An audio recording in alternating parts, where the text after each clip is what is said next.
Corona গেল, এরপর এরকম একটা ছাত্র আন্দোলন, আমরা অনেকভাবে সেশন জটে পড়তেছি। 5 বছর বাড়ানো হলে এটা তো আমাদের জন্য ভালো। চাকরির যে বয়সটা 35 বছর দাবিতে যে আন্দোলনটি হচ্ছে, এটা কতটুকু যৌক্তিক আপনি মনে করেন? যেহেতু আপনি একজন শিক্ষার্থী, আপনিও ভবিষ্যতে চাকরি করবেন বা সরকারি চাকরির জন্য অ্যাপ্লাই করবেন, এটা আপনি কতটুকু যৌক্তিক মনে করছেন?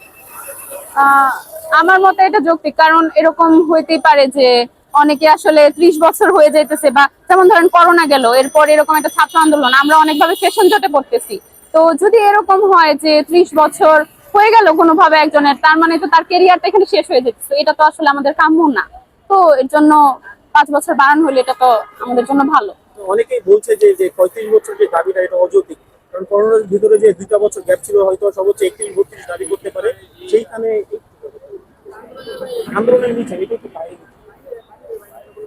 আচ্ছা, রাশিটা শেষ করে দিন। এটা আপনি কতটুকু যৌক্তিক দাবি মনে করছেন? আমার মতে, আমি একজন স্টুডেন্ট হিসেবে আমি মনে করি বাংলাদেশের প্রেক্ষিতে এটা যুক্তিযুক্ত হইতে পারে।